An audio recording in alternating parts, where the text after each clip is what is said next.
We shall now discuss about atomic spectra. There are two types of atomic spectra, emission spectrum and absorption spectra.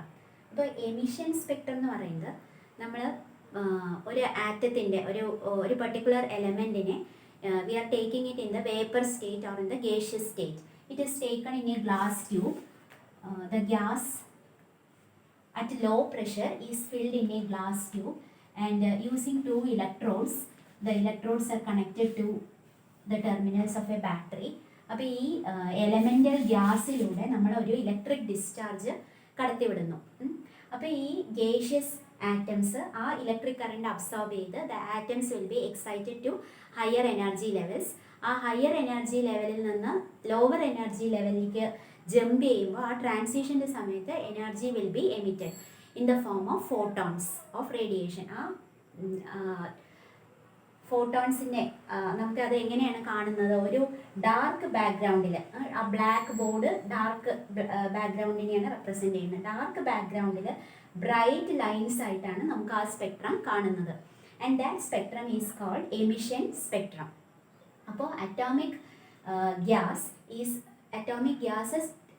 At low pressure, അങ്ങനെയുള്ള ആ atomic vapour at low പ്രഷറിലൂടെ നമ്മളൊരു electric discharge കടത്തിവിടുന്നു. അപ്പോൾ the atoms of the gas will be excited to higher levels, and when they come down to the ground state, what will happen? They will emit radiation. ആ emitted radiation ആണ് നമുക്ക് bright lines ആയിട്ട് കാണുന്നത്. ഒരു dark ബാക്ക്ഗ്രൗണ്ടിൽ bright lines ആയിട്ട് കാണുന്നു. അതിനെയാണ് നമ്മൾ എമിഷൻ സ്പെക്ട്രം എന്ന് പറയുന്നത്. ഇനി അബ്സോർപ്ഷൻ സ്പെക്ട്രം എന്ന് പറഞ്ഞാൽ ഇതിൽ ചെയ്യുന്നത് white light is transmitted through the elemental gas. ഏതെങ്കിലും ഒരു എലമെൻറ്റിനെ വേപ്പർ സ്റ്റേറ്റിൽ അല്ലെങ്കിൽ ഗേഷ്യസ് സ്റ്റേറ്റിൽ എടുത്തിട്ട് വൈറ്റ് ലൈറ്റ് ആ വേപ്പറിലൂടെ, അറ്റോമിക് വേപ്പറിലൂടെ പാസ് ചെയ്യുന്നു. എന്നിട്ട് ട്രാൻസ്മിറ്റഡ് ആവുന്ന ലൈറ്റിനെ നമ്മൾ സ്പെക്ട്രോമീറ്ററിലൂടെ ഒബ്സർവ് ചെയ്യുന്നു. അപ്പോൾ നമുക്ക് കാണുന്നത് ഒരു ബ്രൈറ്റ് ബാക്ക്ഗ്രൗണ്ടിൽ ഡാർക്ക് ലൈൻസ് ആയിട്ടാണ് കാണുന്നത്. Dark lines on A bright background. അപ്പോൾ ഈ ഡാർക്ക് ലൈൻസ് ആ പർട്ടിക്കുലർ എലമെൻറ്റിന് ക്യാരക്ടറിസ്റ്റിക് ആണ്. അപ്പോൾ നമ്മൾ ഒരേ എലമെൻറ്റിൻ്റെ തന്നെ എമിഷൻ സ്പെക്ട്രവും അബ്സോർപ്ഷൻ സ്പെക്ട്രവും എടുത്ത് നോക്കിയാൽ നമുക്ക് ഈ ഇവിടെ കിട്ടുന്ന വേവ് ലെങ്ത്തുകൾ ഈ ബ്രൈറ്റ് ലൈൻസിൻ്റെ വേവ് ലെങ്ത് തന്നെ ആയിരിക്കും ഇവിടെയും കിട്ടുന്നത്, ഡാർക്ക് ലൈൻസിനും കറസ്പോണ്ടിങ് ആയിട്ടുള്ളത്. അപ്പോൾ ഈ എമിഷൻ സ്പെക്ട്രം അല്ലെങ്കിൽ absorption spectrum or in general we can say atomic spectrum എന്ന് പറയുന്നത് it is characteristic of an element. It serves as a fingerprint. ഒരാളുടെ മറ്റൊരാളിൽ നിന്ന് വ്യത്യസ്തമാണ് അല്ലേ? ഓരോ ആൾക്കാർക്കും ഫിംഗർ പ്രിൻ്റ് യുണീക്കാണ്. അതേപോലെ ഒരു എലമെൻറ്റിൻ്റെ ഒരു ഫിംഗർ പ്രിൻ്റ് പോലെയാണ് അതിൻ്റെ അറ്റോമിക് സ്പെക്ട്രം ആക്ട് ചെയ്യുന്നത്. It helps us to identify the element. Each element has a unique spectrum of its own. It is a fingerprint of the element. അപ്പോൾ എമിഷൻ സ്പെക്ട്രം പറയുമ്പോൾ emission എന്ന് പറഞ്ഞാൽ bright lines ആണ് dark ബാക്ക്ഗ്രൗണ്ടിൽ. Absorption spectrum പറയുമ്പോൾ നമ്മൾ white ലൈറ്റിനെ ഈ atomic ഗ്യാസിലൂടെ കടത്തി വിട്ട് കഴിഞ്ഞാൽ അതിൽ ചില വേവ് ലെങ്ത്തുകൾ മാത്രം അബ്സോർബ് ചെയ്യുന്നു. എന്നിട്ട് നമ്മൾ ട്രാൻസ്മിറ്റഡ് ലൈറ്റിനെ സ്പെക്ട്രോമീറ്ററിലൂടെ ഒബ്സർവ് ചെയ്യുമ്പോൾ നമുക്ക് കാണുന്നത് ആ അബ്സോർബ് ചെയ്ത വേവ് ലെങ്ത്തുകൾ അവിടെ ആബ്സെൻ്റ് ആയിരിക്കും. അപ്പോൾ ബ്രൈറ്റ് ബാക്ക്ഗ്രൗണ്ടിൽ ഡാർക്ക് ലൈൻസ് ആയിട്ടാണ് കാണുന്നത്. അപ്പോൾ ഇങ്ങനെ ഏറ്റവും ആദ്യം ഒബ്സർവ് ചെയ്തത് അറ്റോമിക് സ്പെക്ട്രം ഒബ്സർവ് ചെയ്തത് it is in the case of hydrogen atom. Hydrogen atom is a simplest atom അല്ലേ? നമുക്കറിയാം ഹൈഡ്രജൻ ന്യൂക്ലിയസിൽ there is a single proton and there is a single electron revolving around that proton. അപ്പോൾ ഈ hydrogen ആറ്റത്തിൻ്റെ spectrum observe ചെയ്തപ്പോൾ it was found that ഇങ്ങനെ ഒരു regular ആയിട്ട് ഉള്ള ഒരു group of lines were observed. ഇവിടെ സ്പേസ് കുറവാണ്, പിന്നെ the spacing between the lines is increasing. അങ്ങനെ ഇതൊരു ഗ്രൂപ്പ്, അടുത്തതൊരു ഗ്രൂപ്പ്, പിന്നെ വേറൊരു ഗ്രൂപ്പ്, ഇങ്ങനെ റെഗുലർ ഇൻ്റർവെൽസിലുള്ള ഗ്രൂപ്പ്സ് ആയിട്ട് ഒബ്സർവ് ചെയ്തു. And the first group was observed by the scientist Balmer. ഇപ്പോൾ വിസിബിൾ റീജിയനിൽ ഒബ്സർവ് ചെയ്തത് ആയതുകൊണ്ട് that series was name, it was observed by the scientist Balmer and hence it was named as Balmer series. ഇനി ഹൈഡ്രജൻ സ്പെക്ട്രത്തിൽ Balmer series കൂടാതെ ഉള്ള സീരീസുകൾ ഏതൊക്കെയാണ്? ലൈമാൻ സീരീസ് അൾട്രാ വയലറ്റ് റീജിയനിലാണ്. അപ്പോൾ അത് പിന്നീടാണ് കണ്ടുപിടിക്കപ്പെട്ടത്. ബാമർ സീരീസ് എന്ന് പറയുന്നത് വിസിബിൾ റീജിയനിലാണ് വരുന്നത്. ലൈമാൻ അൾട്രാ വയലറ്റ് റീജിയനിൽ, ബാമർ വിസിബിൾ റീജിയനിലായതുകൊണ്ട് this was the first series to be discovered by the scientist Balmer. Lyman, Balmer, Paschen, Brackett and Pfund series. അപ്പോൾ ഇതിലെ Paschen and Brackett series lie in the ultra violet region and Pfund series lie in passion and bracket series lie in the infrared region and fund series lie in the far infrared region. ഇൻഫ്രാറെഡിനും താഴെ far infrared റീജിയനിലാണ് Pfund series. Lyman ultra വയലറ്റിൽ, Balmer visible ലൈറ്റിൽ. ഇനി Balmer found an empirical formula to find the wavelength of the spectral lines. അപ്പോൾ ഇതിൻ്റെ formula to find the wavelength is 1/λ equal to r into 1/2 square minus 1/n square. ഇതാണ് Balmer കണ്ടുപിടിച്ച formula to find the wavelength of the spectral lines in the Balmer series. Lambda is the wavelength of the line, spectral line. 1/λ is equal to r into 1/2 square minus 1/n square. അതിൽ r എന്ന് പറയുന്നത് it is a Rydberg constant.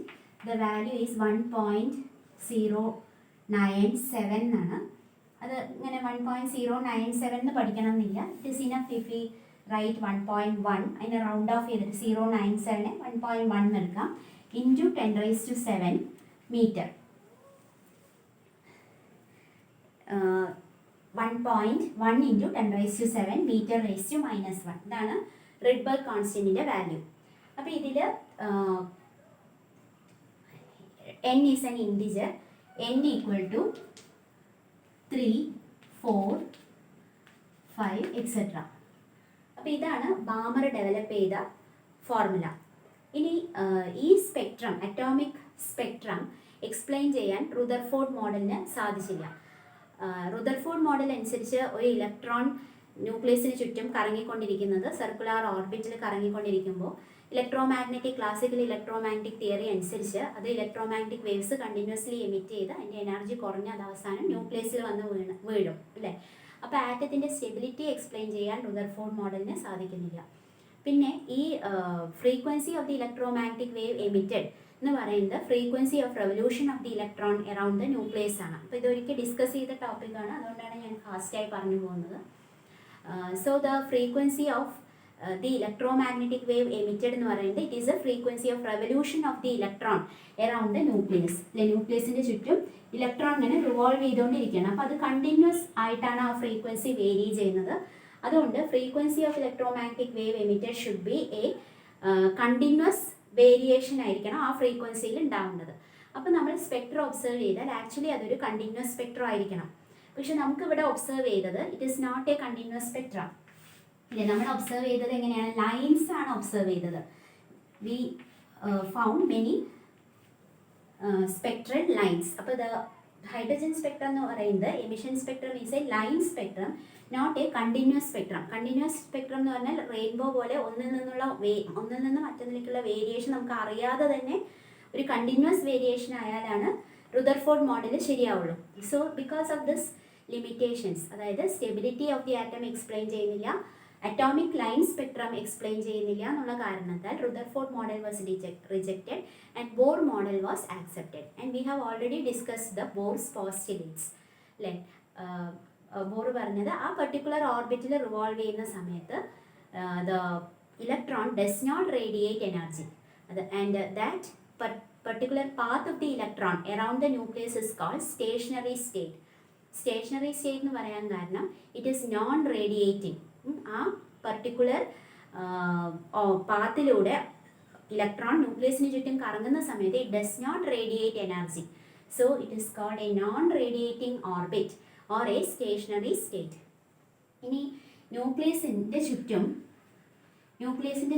Electron തോന്നിയ പാത്തിലൂടെ അതിനിഷ്ടമുള്ള ഓർബിറ്റിലൂടെ കറങ്ങാൻ സാധിക്കില്ല. Only those orbits are allowed whose angular momentum is an integral multiple of h/2π. അത് നമ്മൾ കഴിഞ്ഞ ബോർ പോസ്റ്റ്ലേറ്റിൽ ഒരിക്കൽ ഡിസ്കസ് ചെയ്തതാണ്. Angular momentum is an integral multiple of h/2π. ഇങ്ങനെയുള്ള ഓർബിറ്റ്സ് മാത്രമാണ് അലൗഡ് ആയിട്ടുള്ളൂ. ഇനി ഒരു ഇലക്ട്രോൺ ഒരു ഓർബിറ്റിൽ നിന്ന് മറ്റൊരു ഓർബിറ്റിലേക്ക് ജമ്പ് ചെയ്യുമ്പോൾ it will radiate energy, and the energy radiated by the electron is equal to the energy difference between the initial and the final levels. അപ്പോൾ ഒരു ഓർബിറ്റിൽ നിന്ന് മറ്റൊരു ഓർബിറ്റിലേക്ക് ജമ്പ് ചെയ്യുമ്പോൾ ഇലക്ട്രോൺ എത്ര എനർജി റേഡിയേറ്റ് ചെയ്യും? Energy difference between the two levels EI minus EF equal to hν.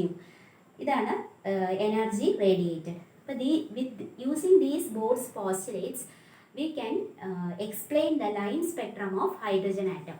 ഇനി നമ്മൾ ഈ പോസ്റ്റുലേറ്റ്സ് വെച്ചിട്ട് we had already discussed the formula for energy of the electron in the nth orbit of hydrogen atom.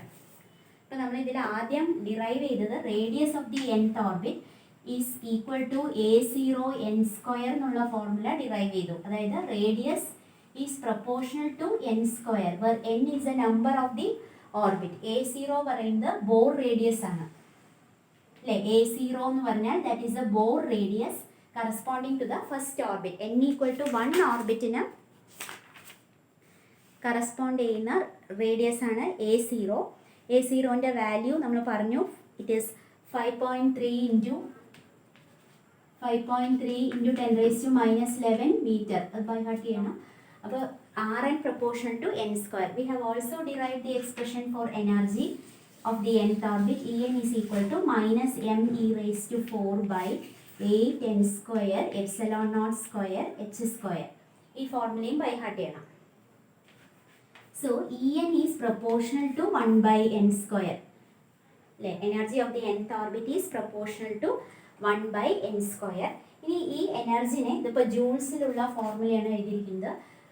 ഇതിനെ നമുക്ക് electron വോൾട്ടിലേക്ക് convert ചെയ്യുമ്പോൾ കിട്ടുന്ന answer -13.6 divided by n square electron volt. ഇപ്പോൾ electron വോൾട്ടിലാണ് സാധാരണ എനർജീസ് എക്സ്പ്രസ് ചെയ്യുക. And that is equal to energy is -13.6 by n square electron volt. Negative sign shows that the force between the electron and nucleus is attractive.